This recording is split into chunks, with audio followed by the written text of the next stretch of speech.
Manomboka eto kosa isika dia inanoka tanteraka amin'ny lalao afrikanina andiany faharoa ambin'ny folo atao atia Rabat Maroc.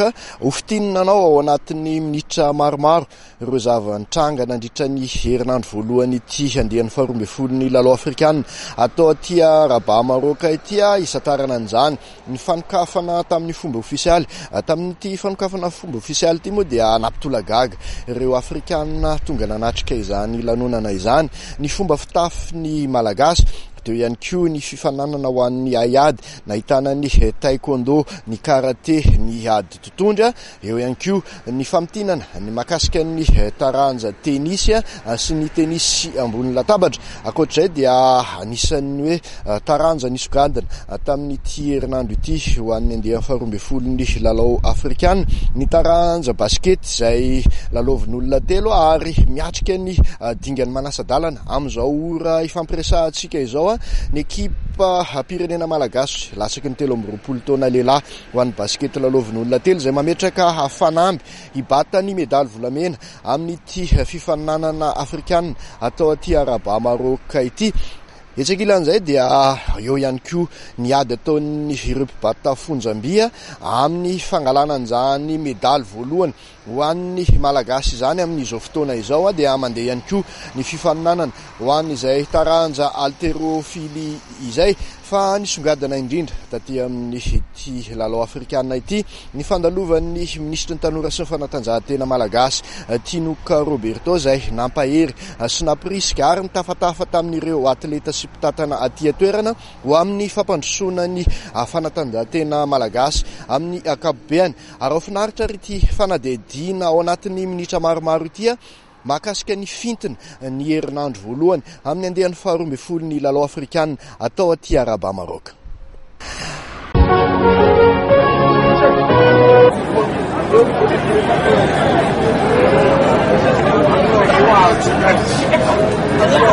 Tanterahana atao amin'ny stade olympique Prince Moulay Abdella afaka minitra vitsy ny fanokafana amin'ny fomba ofisialy ity andiany faharoa ambin'ny folo ny lalao afrikanina atao eto Rabat Maroc ity. Araka izao hitantsika izao dia tomandavana ny filarana andeha hiditra ao anatin'izany kianja lehibe izany. Tsahidina hatrany fa dia manana solotena ny malagasy amin'izany andiany faharoa ambin'ny folo ny lalao afrikanina izany 7 nisan'ny olona mandrafitra ny délégation malagasy amin'ity lalao afrikanina atao aty Rabat Maroc ity ao anatin'ny taranja 12 ifaninanana. Tsara manamarika fa taranja 20 no ifaninanana amin'ity andiany faharoa ambin'ny folo ity izay andraisa amin'ireo firenena 7 manerana ny Afrika anjara.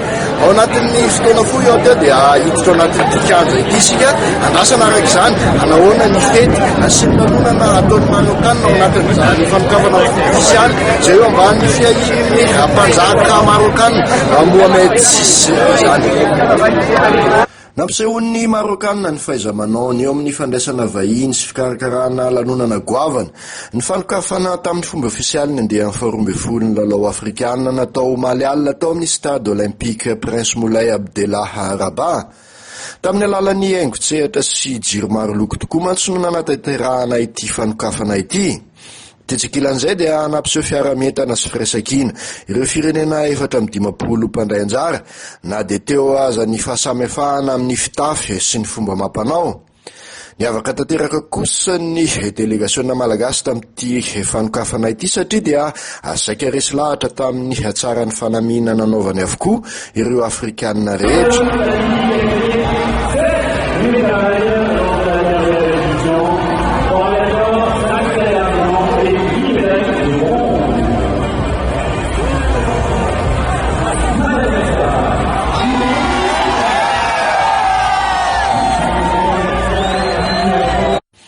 Mariana fa ilay mpibata fonjam-by vehivavy Randafy Arson Rosinano ny tondra ny faneva malagasy tamin'ity fanokafana ity.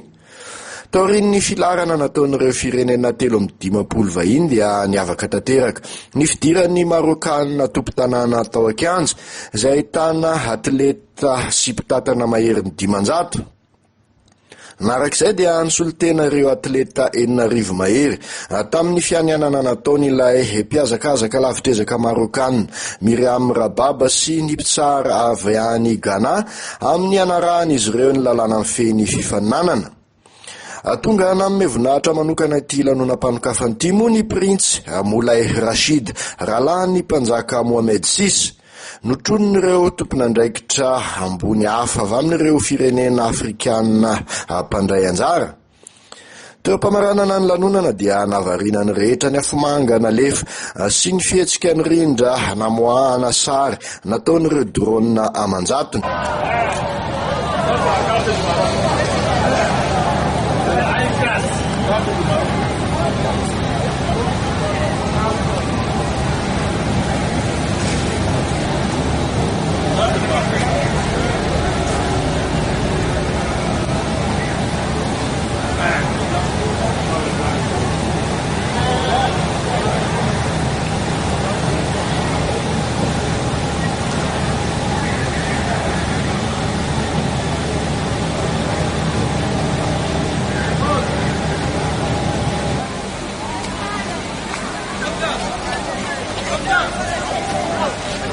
Come down!